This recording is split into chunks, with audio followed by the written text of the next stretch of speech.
Do you know how to choose the best classroom games for your EFL kids? Well, games are not just something that you do when you have a few minutes to kill during a lesson. They are a strategic part of your teaching plan.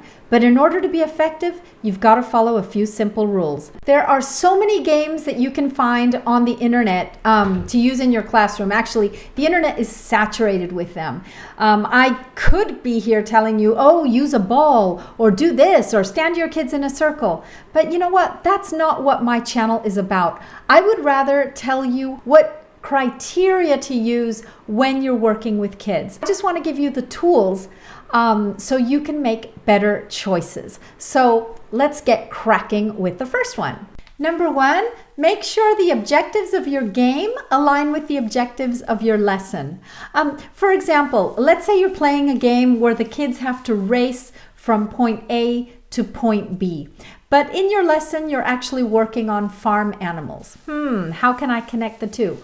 Well, then what you've got to do, or what would be a good idea, I don't say you have to do anything, but what would be a good idea is, for example, making the children race from point A to point B as a cow would, or as a pig would, or as a hen would. So that way they are not just playing the game, which of course is really fun, and they're going to want to repeat it. And the more they repeat, the more they will learn, but they are also mentally going over and physically going over the things they've actually done during the lesson, but also going a little bit deeper, not just limiting it to, okay, the cow. Okay, so how does the cow get around? What sound does the cow make? As they pretend to be a cow while they're getting from point A to point B, you're going to reinforce what you've done in your lesson. Number two, make sure to consider your kids' skills when choosing games. Games that are too complex or difficult to follow through will be very frustrating. And if your children are frustrated, they're not going to want to do it. If they don't do it, well, all of the learning will go out the window.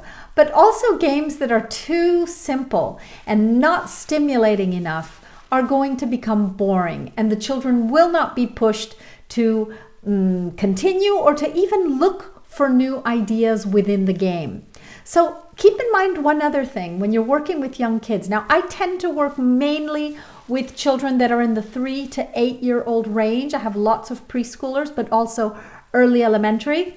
Keep in mind that younger children, usually before the age of about 7, don't really love games that involve a lot of competition. Kids in this age group tend to play games simply because they enjoy playing. So games that would be more adapt for this age group would probably be some type of either follow the leader type of game, or simple puzzles or matching games or things like that. Whereas older children, so we're looking maybe 8+, they love competition. They have an intellect that is like thriving to know more and that wants to win. And finally, this person begins to emerge, a thinking person that is not just a person that enjoys playing for the joy of playing, but also a person who wants to play to satisfy their intellect.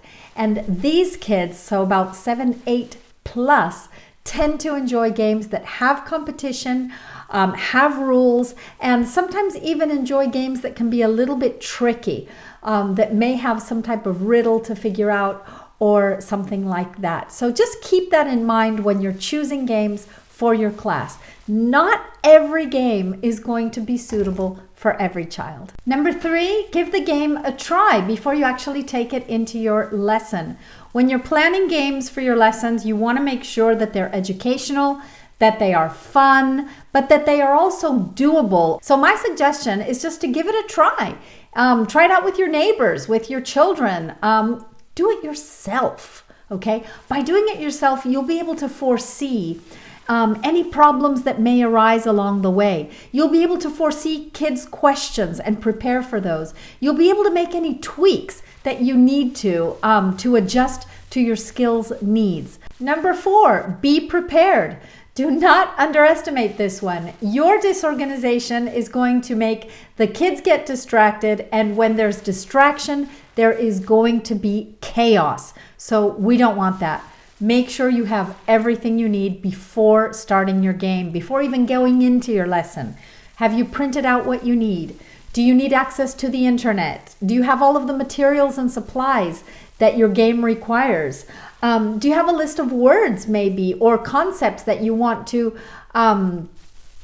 drill or practice or introduce while you're playing the game? Do you need music? Do you need a large space? Do you need a small space? Be prepared. I cannot say it enough. Number 5, make sure that your instructions on how to play the game are really clear. If we leave things to chance, if we let the kids just kind of do what they want, then not only will we have problems actually carrying out the games, we will inevitably have behavioral problems as well. Misunderstandings or frustration that the game is not going the way they want it to. So make sure that you explain the rules of the game before you actually start. Now this can be a little bit tricky, and I'm curious to know if you are working in a dual language classroom or in a single language, or shall we say just English. And let me know down below, just write dual language or just English, because the way you're going to approach this is going to be a little bit different. If you're working in a dual language classroom, which means that you're using both languages, go ahead and explain the rules of the game in the children's language before you start. If you're working in an English-only classroom, have a walkthrough of the game before you actually start playing it. So, for example, if we're playing a card game, we're going to do 1 or 2 rounds with our cards completely face up so they can see exactly what's going on. And as you tell them in English what to do, they also will be following visually. So it's not just your words, but they're actually playing the game and doing everything and seeing your instructions, shall we say, come alive as you play. So a walkthrough is really important. But again, that just depends on the type of class that you have. So let me know down below what your class is like. Number 6, make a bridge. Whenever children connect the positive emotions they feel during a fun activity like a game and their real life, they are really amping up the learning. So take advantage of your game to gather new information. Talk about any new vocabulary that has come up. Talk about any behaviors that occurred during the game, any memorable moments, anything funny, anything that just kind of stood out. Talk about that before the kids go home. Is there any way that we can connect this game with what's going on in their real lives? Making bridges just drills that information home, making learning that much more meaningful. Now that we've talked about choosing and preparing the best games for your EFL class, make sure to watch the video that's on your screen right now so you can see why it's really important that you incorporate those games in your lessons right away. And I'll see you next time on my next video where I talk about the less known things about games, the benefits that people don't really talk about much. So stick around and I'll see you next time. Thanks for watching. Bye.